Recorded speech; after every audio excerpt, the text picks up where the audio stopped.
ગ્રામ પંચાયતો માટે ફોર્મ ભરવાનો આજે અંતિમ દિવસ છે અને આ સ્થિતિમાં મહેસાણા જિલ્લામાં 406 જેટલી ગ્રામ પંચાયતોની ચૂંટણી યોજાશે। અત્યાર સુધી સરપંચ માટે 425 અને સભ્ય માટે 784 ફોર્મ ભરાયા છે, જ્યારે પેટા ચૂંટણી માટે 2 સરપંચો અને સભ્યો માટે 13 ફોર્મ ભરાયા છે।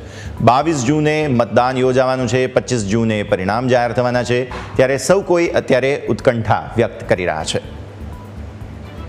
સંવાદદાતા કમલેશ ફોનલાઈન પર આપણી સાથે। કમલેશ, જે રીતે હવે ગ્રામ પંચાયતની ચૂંટણીઓ માટે આજે અંતિમ દિવસ છે ફોર્મ ભરવા માટેનો, એટલે આજે સ્પષ્ટ થઈ જશે કે ક્યાં કોણ ઉમેદવાર છે।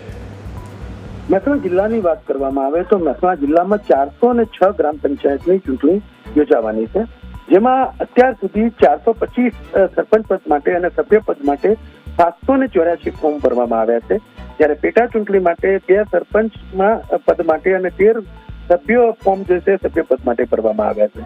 જો કે આજે ફોર્મ ભરવાનો અંતિમ દિવસ છે અને આજે મોટી સંખ્યામાં જે પણ ઉમેદવારો બાકી છે તે ફોર્મ ભરશે, એટલે કે આજ સાત સુધીમાં મહેસાણા જિલ્લાનું જે ગ્રામ પંચાયતોનું ચૂંટણીનું ચિત્ર છે એ સ્પષ્ટ થઈ જશે।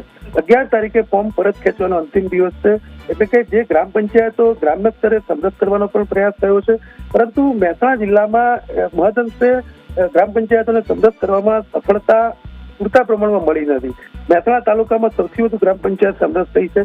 આજે જે પણ બાકી છે એ તમામ લોકો ફોર્મ ભરશે અને આ સાત સુધીમાં જે ચિત્ર છે ચૂંટણીનું એ ક્લિયર થઈ જશે। 11 તારીખે ફોર્મ પરત ખેંચવાનો અંતિમ દિવસ છે।